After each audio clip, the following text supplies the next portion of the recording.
નમસ્કાર મિત્રો. જેમ સ્ત્રીઓમાં ઇસ્ટ્રોજન હોર્મોન જરૂરી હોય છે એ પ્રમાણે પુરુષોમાં ટેસ્ટોસ્ટેરોન હોર્મોન જરૂરી હોય છે.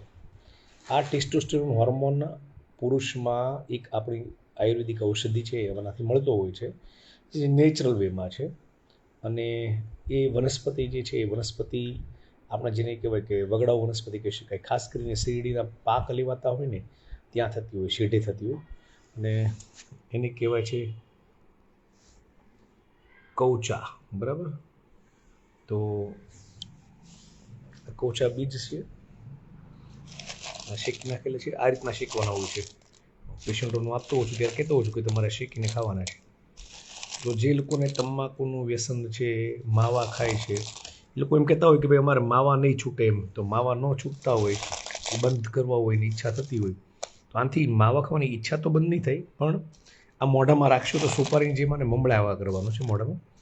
આ લોઢીમાં શેકી નાખવાના છે. શેક્યા બાદ અને દાખલા તરીકે આ રીતની પોતરી છે, પોતરી ઉપરની કાઢી નાખવાની. 2 મિનિટ બતાવું હું.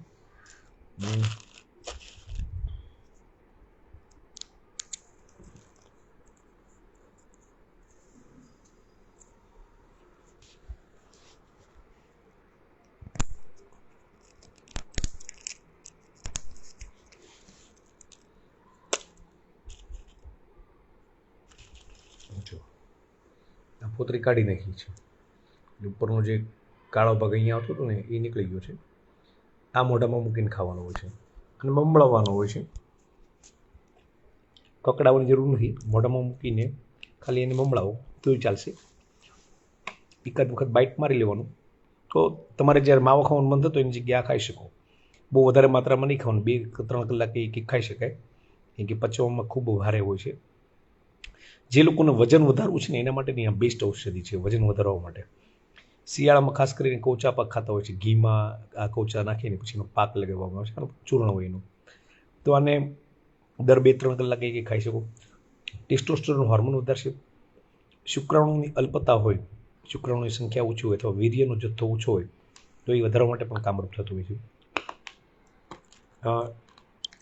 પેશન્ટને કઈ રીતના શેકવાના છે બતાવવા માટે ને ટેસ્ટ કરાવવા માટે મારા દવાખાને હું રાખતો હોઉં છું કે ભાઈ આ રીતના શેકી લેવાના છે અને આ રીતના ખાવાના છે.